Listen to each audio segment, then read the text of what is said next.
What's up, y'all? It's your girl Sakina, and I'm back with another review. This is my review for The Real Housewives of Atlanta. This is season 16, episode 15. Be sure to check us out tonight for the Whether You Like It or Not panel hosted by Scotty by Nature TV. It will be at 8:30 Eastern Standard Time, so make sure. Excuse me, I'm drinking some ginger water.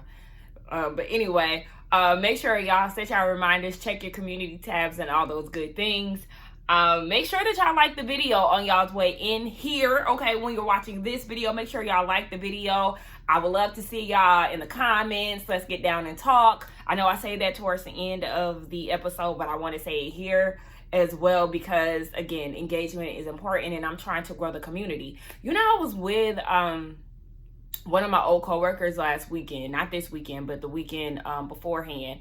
And he asked me, am I still doing YouTube videos? And I'm like, yeah, I still do them. You know, I still post them, everything. And he was like, oh, okay. And then it like clicked. I don't promote my videos on my Instagram anymore. And I know that's how a lot of people were, you know, were getting to them. So at least like, you know, my friends, coworkers, classmates, all of those are the people who really grew my channel or like started the foundation of my channel. And they did that because I was sharing, but I don't share them anymore. So I have to be mindful of putting those videos on my social media so people can access them and things of that nature. So definitely make sure y'all get in the comments, engage, because we're trying to grow this community, okay?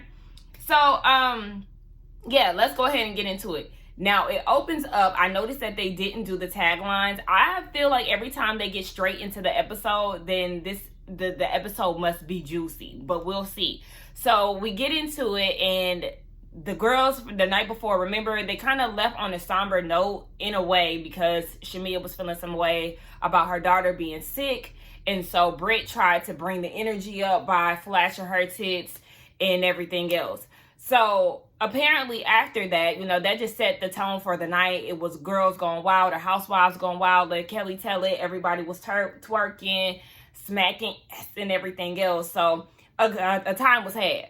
So the next day, you see Drew and Angela having a conversation. And I feel like this is what we need to see more of like housewives that are friends and, you know, watching them kiki and stuff, because I did like this little scene. So they're recapping the night, saying how much it was a good time. It was the first time Drew felt like they were actually on a vacation.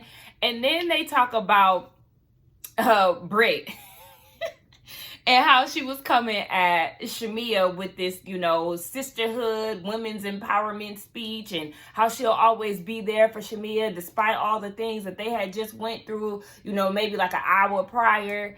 And Angela was like, you know, I was listening, I was here for it, and then I made the mistake of looking at your ass. And Drew's facial expression was given like, you know, she was trying to pick up what Britt was putting down, but she just couldn't fully grasp. And you could see in the flashback that Angela looked at Drew and she did laugh. She was like, yeah, she can't take Drew serious, and Drew can't take Britt serious because she like, hold on, they call me an actress. I mean, she is an actress, but it's like maybe the Academy Award goes to Britt because she's the real actress here. I'm like, yeah, truly, for real. And then speaking of Britt, they also peep, or Angela peeps, that something is going on between her and Kelly, because Kelly was the same one who jumped on Angela. Do the world know about that baby though? At the Bailey Q. But then down at the table in Grenada, Shamia versus Britt, Kelly don't have nothing to say. Kelly is eating her food, not doing a damn thing. So they're peeping that, yeah, there's definitely something going on, and they're trying to figure that out. Yeah, because what's going on? Y'all definitely not besties. And I would like to know the timeline between Grenada and the Bailey Q. What happened in between there? Was it the donation that got you acting like that? I don't know, but we do know that it is Kelly who basically started this whole separation between the two of them from what we see thus far. Quick scene with Shamia on FaceTime with her mom. I said, girl, did you sleep in that makeup? Because she had them long lashes on. She had eyeshadow on. That's the downside of wearing makeup. Like, I rarely wear makeup. The next time I wear makeup is probably going to be to my cousin's wedding in August. But when I do wear makeup, baby, taking it off, oh my gosh, like, I can't sleep with it on. So it's like, I can't even do lashes. I don't like to sleep with lashes because, baby, this face be all up in pillows. I don't have time to be trying to be cute. I already struggle with, my sleep pattern. I can't, okay? So I was like, yeah, girl, why you ain't take that off before you went to bed? Nonetheless, because I do understand, you be drunk, you be tired, you got makeup on. That's the last thing you want to do. But, baby, for me, it has to come off. So she on FaceTime with her mom getting an update on the baby. And did y'all notice that her mom had panned the camera over to Shia, or Shia was like in the background, and Shamia didn't acknowledge her until later in the conversation. I was like, dang, you see your other baby and you ain't even say nothing to her? Maybe I'm being nitpicky, but that was definitely my first thought. I was happy to see that she did acknowledge her eventually in the conversation, but maybe that's the reason why the baby be, wanting attention, because she ain't getting enough. But I understand too that Shamia is trying to get an update on the baby. The baby is fine. She isn't having any fevers, at that time. But the night prior, she was really cold. It took her mom like an hour to get some warmth to the baby. The nurse was all bundled up, but neglected the baby. So there's that. And so she's just like, she's always thinking about her baby's health and all that. But it's the last night, so she's just ready to get that over with so she can go home. And I said, damn, it's the last night? This is a quick little trip. Is it just me, or do y'all feel like that too? Cynthia and Portia, they're in the room. Portia pulls out this big straw hat, and they talking about, oh my gosh, it's so cute. No, it's not, because when she put it on her head, I didn't see the vision. Maybe when she, poses in a picture, maybe I could see it, but as of right now in this scene, I was like, yeah, girl, this hat looks a fool. But Phaedra comes in, and they're talking about, the night before. So they get into, well, first, let me go back. Phaedra said that she was struggling with the TV the night before because before she goes to bed, she likes to watch true crime. Now, I know a lot of people do that. Me personally, I am done watching dark stuff before I go to bed. I was dating this guy who is heavy into documentaries and stuff. And so we would always watch documentaries, and I'm not a documentary type of girl, okay? This is just not me. Unless the documentary is something I'm truly interested in, I don't want to watch it. Unless it's like a musical legend or something like that. Really spare me on the docs, baby.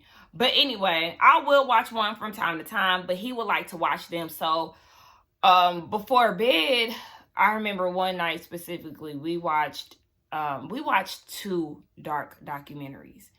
It was one with Jim Jones, the guy with the coat and the Kool-Aid.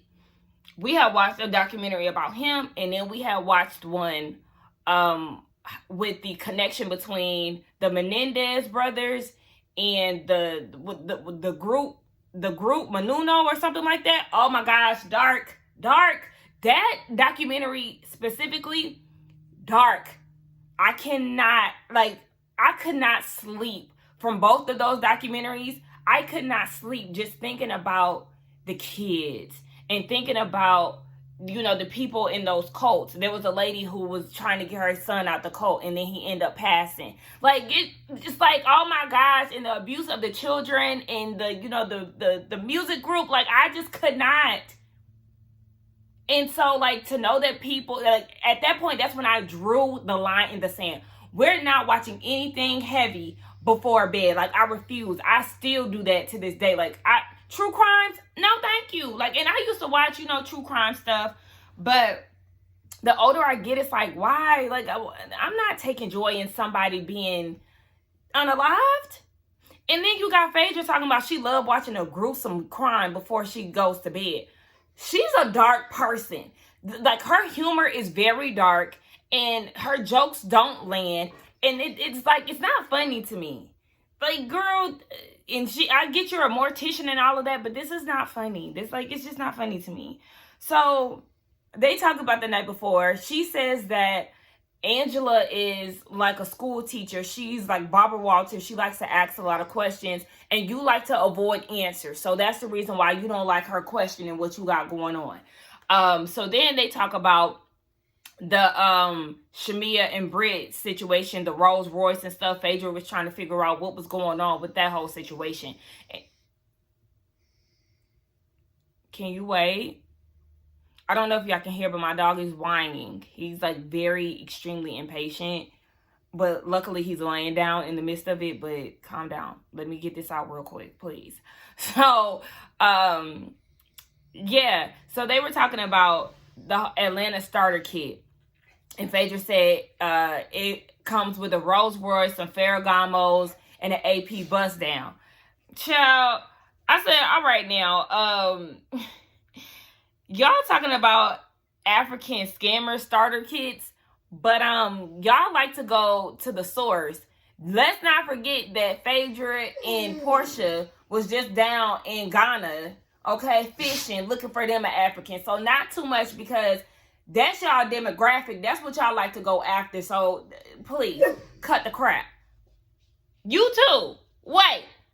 So Portia was like, yeah, Britt was like a dog with a bone. Like, are you talking about me? You're talking about me. Let's not gaslight her, because yes, Britt was well within her right to feel the paranoia, the shade, and everything else, because y'all was blatantly talking about her. Y'all set that up.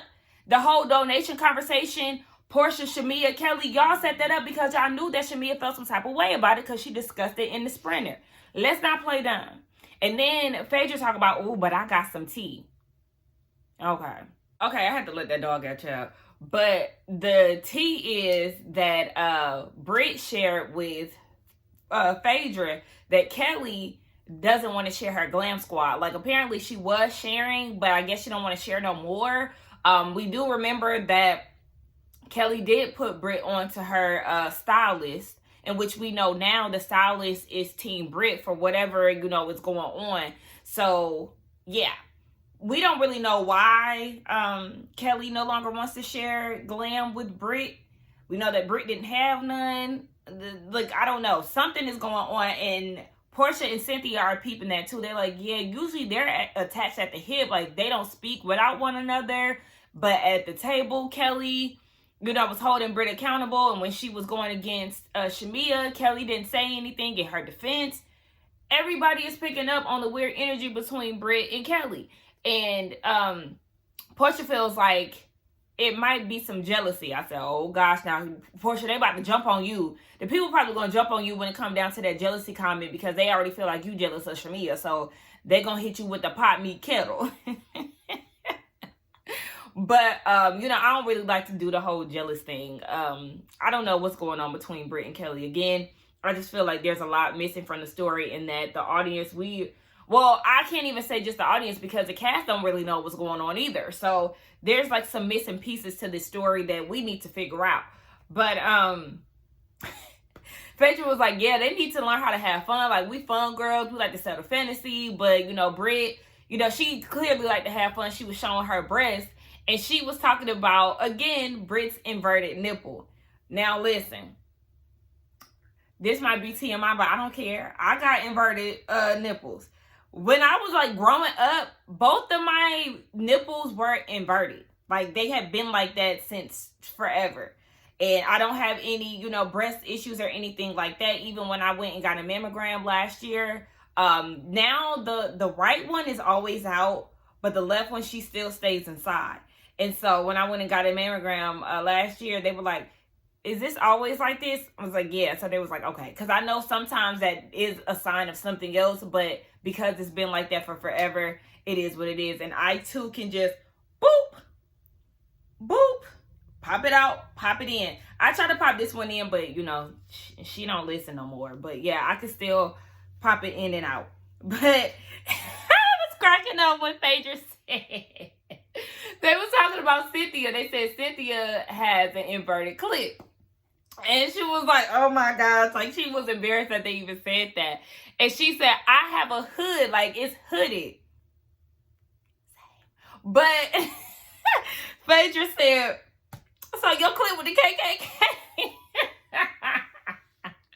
But that might be a little TMI. Y'all in my business. But, I identified with both situations that were talked about here. So, hey, it is what it is. All right.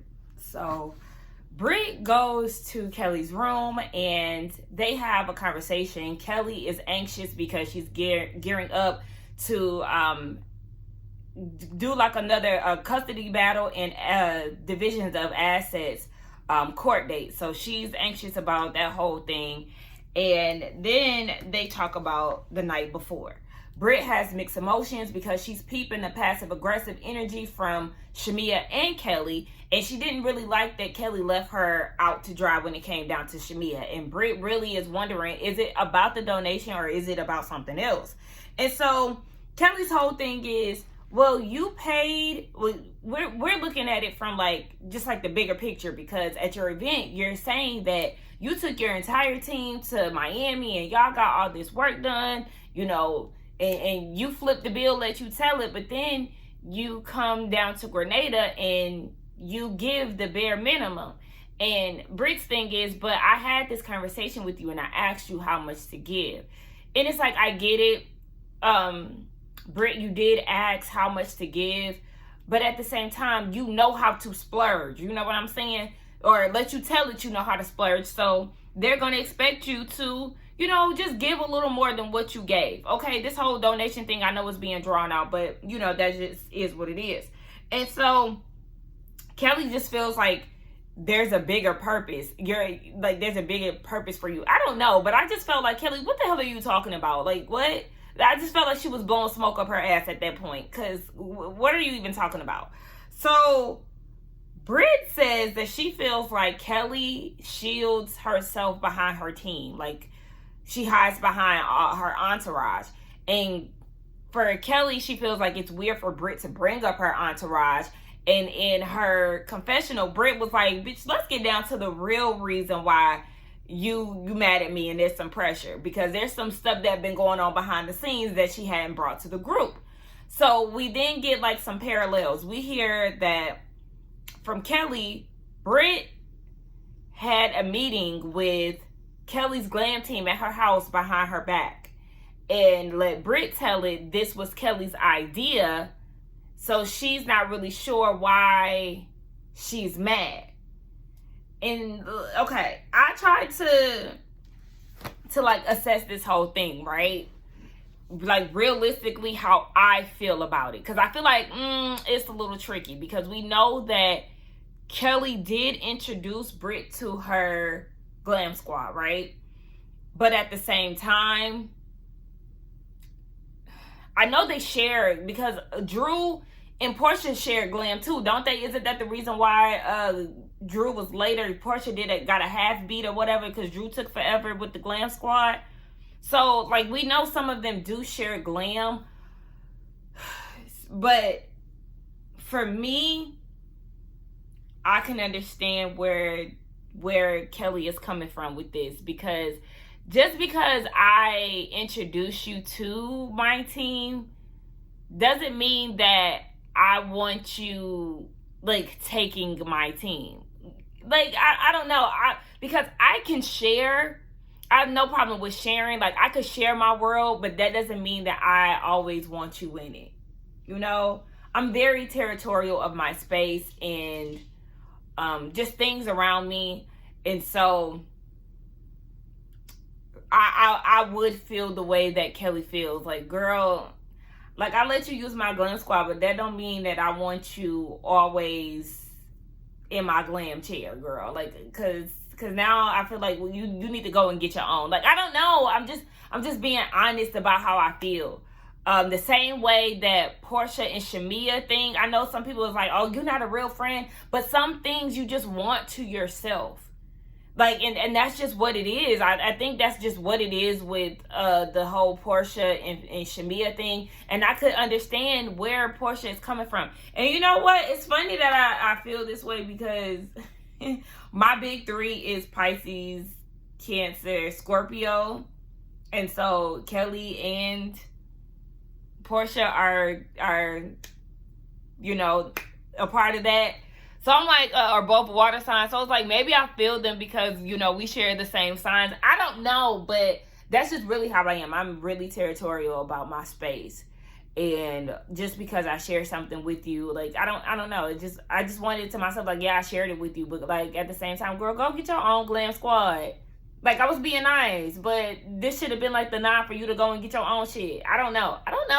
Y'all let me know. So, yeah, okay. So, Kelly is like exactly what I said, because I watched a scene and then, like, if I want to speak on something real quick, I'll pause it. So, once I went back to the scene, Kelly was like, yeah, I let her use my glam squad up until, thinking that she would go and get one. But it never happened like that. And so, Britt's whole thing is, what she say, you don't need all those layers, just show up as you are. Like, that's what I need from you.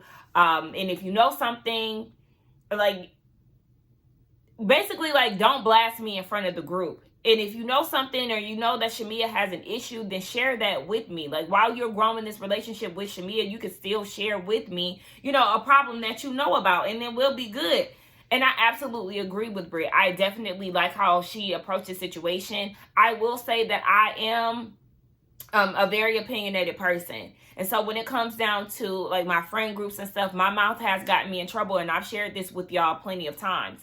I'm, my ex-best friend or whatever, we're no longer friends. We don't communicate and things. And I do know that I have had times where I've shared my opinions a little too much in the group. Or, like, just drove certain things home in front of the group, and that has embarrassed her. And again, that's just me, just being super opinionated, and also just wanting her to do better, or her to, I don't know, just pushing my thoughts on her. And so I feel like Britt is absolutely right in this instant, and I do see where she's coming from, because watching that scene at the table and the way that Kelly was, like, basically, like, oh, the baby don't know no better. Like, like, Britt don't know nothing. I was kind of like, ooh, girl, okay. And I did feel like, okay, well, you could have said, Kelly, y'all might not like the donation, but she gave, what she can give. And then behind the scenes said, girl, yeah, that wasn't it. Or whatever the case may be. Or, girl, Shamia feels some type of way about the donation. Maybe I need to talk about it. Give her a heads up. Something. Because this is your self-proclaimed bestie, but you ain't really acting like it, Kelly. Again, it is, like, even though I agree with the whole glam squad thing, you started this. So the ladies are poolside, and Shamia and Kelly come with matching outfits. Corny. That's the first thing that came in my mind. Corny. Cause what? And Angela was like, oh, Britt ain't gonna like this. She gonna be mad. Y'all left her out, and I'm here for it. I said, Angela. I don't know. At this point, I feel like she might not even care, child. But they talking about they want to make a pact to, not argue and all of this, because the vibes are just really good. And so eventually Phaedra and Britt come out. Baby, Britt look good. I said, now this is where I really see Nicki Minaj. I said, okay, Britt, bitch, come through. Okay, I love the little, the shells, the African shells and stuff. I said, okay, ma'am, yes. So, I don't know his title, but the guy that Kelly was FaceTiming when they were still in Atlanta, he came. He was there for, like, the hurricane relief and stuff. And he was like, are y'all going to be here for Jab Jab? His name is Randall. Randall is fine. We already established that during the FaceTime. And so Phaedra is looking, and, she gets introduced to him. Instead of shaking his hand, she goes for a hug. I said, oh, okay. And then Kelly was like, I'll call first dibs. Baby, listen. Y'all won't ever hear me saying no shit like that about no man. No, thank you. Regardless if I'm feeling him and my friend feeling him, I'm not calling dibs on nothing, okay? I'm not doing it. I can't give a man too much. That's just not my thing, okay? I might make my presence known, do a little flirting, but baby, if you don't catch what I'm throwing, hey, then it just is what it is. I'm not doing all of that. Like, a light bite, a light flirt, that's all you getting. But I'm not doing all of that. I cannot. And it seems like every time they have no problem. They have no problem doing that. Really then, because y'all be a little too thirsty. I don't like that. So, yeah, they talk about Jab Jab, which is a celebration. It's like a liberation. The same way that we flipped nigga into something positive is the same way they did with Jab Jab. Jab Jab translates to devil. That's what the oppressor used to call them. And so they get oiled up, put on their little, devil horns, and they celebrate. So I said, well, the Christians ain't gonna like that, baby. The Christians ain't gonna like that. I wonder how Phaedra and Shamia gonna act. Y'all know what? Shout out to Andrew Gabor, because I don't know. It's something about watching his videos and the way he says Shamina. I don't know why that shit is so funny to me. Shout out to Andrew Gabor. But yeah, I was like, y'all know the real Christian-y people, they not gonna like that at all. And it was funny that Portia said, you know, I like to do my research on history, you know, so I'll be there. I said, girl, you didn't know how many days it was in a year. And you also thought that the Underground Railroad was a real railroad, girl. Come on now. I mean, at this point, definitely get your Google on, but don't act like you just be knowing shit, because you really don't be. You really don't be. But yeah, she said she gonna be there in a thong. And speaking of, is every bikini bottom made as a thong now? Like, I just always peep that. Like, now everybody is suddenly in bikini bottom thongs. What happened to like regular ones? I don't know. I just don't want to have all my ass out down at the beach, especially with children around and stuff like that. And then y'all notice some of the girls be forcing it. They be wedging it. They be making wedgies. Y'all be that tight to have y'all ass cheeks out. I'm not trying to judge the girls. Wear your thong bikini, but like I said, every thong, every bikini bottom ain't no damn thong. And every time I say bikini bottom, I think of SpongeBob. But anyway, moving on from that, let's move on to the next thing. I ain't got nothing else to talk about. I am interested to see if they really gonna oil their face up though, because I know Shamia was asking Randall about that. Like, do the women oil their face up? Yes, girl. Let's see if y'all can go without glam for a second, and if y'all really gonna get down and dirty and put the oil on. So Kelly's getting ready to hop on a call with her attorney, you know, again to discuss the division of assets, custody, all that stuff. But she's a little anxious because her husband's attorney hasn't been responsive. It's been about 2 weeks, and this is his 6th attorney.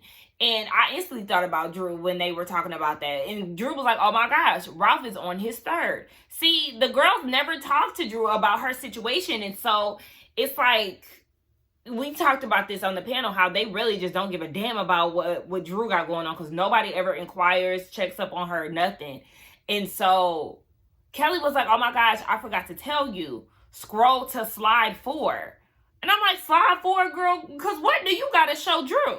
So Kelly and Drew have the same wedding date. They got married on August 21st. And at that time, the date was approaching. In which, yeah, I know this is August because the kids went back to school here in Georgia. We go back to school in August. So, like, it was slowly approaching. And Drew was like, how have you been handling that for the past 3 years? And Kelly said she cries on her anniversary because it's still fresh for her. And the last anniversary was their 10th. And Drew is coming up on her 10th with Ralph, and she planned on doing a vow renewal. Well, yeah. But baby, when they was like that, I said that day is cursed. And the rest of the girls was like, that's not a good day exactly. Like, note the people don't get married on August 21st. Because, yeah. But, Drew just can't believe that her and Ralph are at this stage right now. And, you know, she's grieving and all of that. It was good to see Kelly and Drew talk about that. Because, again, Drew does need some support. And you see what happens when she has the opportunity to talk to someone about this. Her and Kelly have a lot to relate on. So, yeah, like, y'all need to show up for Drew. Goddamn. And I never thought that I would be saying this, because Drew truly, anybody who has watched my Housewives of Atlanta reviews, y'all know I cannot stand Drew for the most part. But like this season, I've definitely turned, you know, I've turned over to the, what am I looking for? I'm leaning more on her side these days, especially when it comes time to that motherfucking husband. Ralph, let me tell you something. I don't care what he posts on social media. I don't care how many crash outs. I don't care if there's pictures circulating with her and Ty. I don't give a damn. I don't. That's never going to make me be on Ralph's side. It's not. Because I'm sure you put her through so much, and all of this was get back. Baby, we seen you play how you played out on this show. I don't care if it was for the TV. I don't care. I will not be on your side. Okay? Come ahead, beat it, bitch, because I don't give a damn. So then Portia goes and says that she has a surprise for the ladies. I said, please, the surprise better not be that straw hat. I know that. So while Kelly is on the phone with her attorney and Shamia and Portia is, getting their surprise ready, Angela asks Britt how she feel about Kelly, how they're doing. According to Britt, she feels like the conversation went well. Okay, cool. So then Portia says, incoming the Queen of Kenya. And Shamia has this runway moment with the straw hat. So I was, right. But it was Shamia instead. And so Portia said she decided to give Shamia that moment because she wears many hats. So why not wear the big fabulous hat and, have this moment? I thought it was very sweet. It was very beautiful. Shamia, the body is tea, girl. Please stop being insecure about your body because you look amazing. I said, Shamia, get off. She got a booty tag. But she looks amazing. And I thought it was a very, very sweet moment. Like, you pouring into your best friend. And that was very nice to watch. Oh, so this conversation that Kelly had with her attorney was just pretty much in preparation for the court date. She said the next court date, she should be divorced. But her ex-husband is not making it easy for her. They were supposed to build a home or something like that. And then the husband ended up selling the land. And she's just going through it. She tries to hide it from her kids. She doesn't want them to know all the stuff that she has going on, but she's trying to put her best foot forward when it comes down to this man. And then she's also getting makeup done, so I guess she ain't gonna put no oil on her face.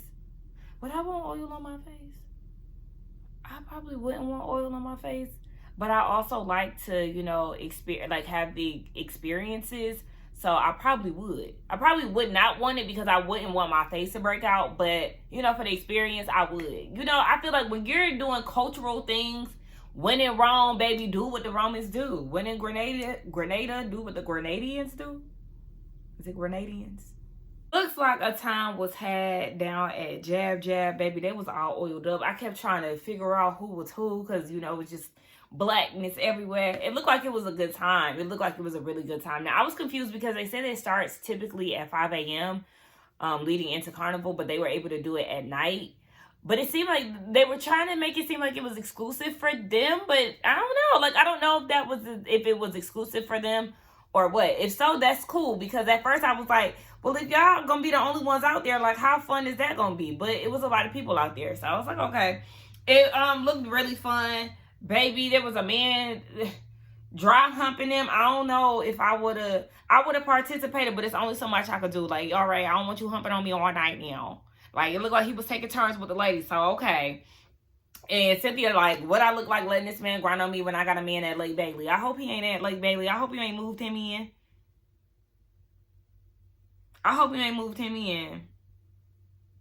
But anyway, yeah, the girls look like they had a really good time. So the next day, everybody is recapping the night, how much fun it was. Portia was putting in that twerk work. Maybe, she was trying to find her a Grenadian man, if that's the proper term. But Kelly said that she's not ready to go home because she has to deal with her reality and that whole situation with the divorce. And she said that her crystal ended up breaking in half. And when she Googled it, it means the end of a relationship. And so she wants to toss it into the ocean. I said, no, ma'am. No, ma'am. Don't just be tossing stuff in the ocean, okay? Think about the animals. Think about the environment. Okay, girl, bury it before you throw it. But whatever. So they do this thing where they feel like this whole trip, this flashback where she was saying that this trip was like a rebirth. I feel like the trip was very quick. I feel like they could have used one more day, but maybe it's because Angela's anniversary, the kids going back to school and all of that stuff, so they probably had to head back home. But anyway, yes, so they were saying that it was a rebirth and all these things, and that yeah, basically sisterhood type of shit. And then they do a flash forward, 3 days after Grenada, and Kelly and Britt's not talking. There's some man who got some tea for Angela saying that Charles is cheating on her, and Kelly's still not divorced. You know, all these things. So we'll see how all of this pans out, but we already know that it's not going to be kumbaya after the trip. It's never like that. But let's get down in the comments and talk, y'all. That was the end of the episode. Again, do not forget to like, comment, subscribe to my channel. Also, tune in to the Whether You Like It or Not panel tonight at 8:30 Eastern Standard Time, hosted by Scotty by Nature TV. I will see y'all in the next one. I'm hungry. I got to go. Bye.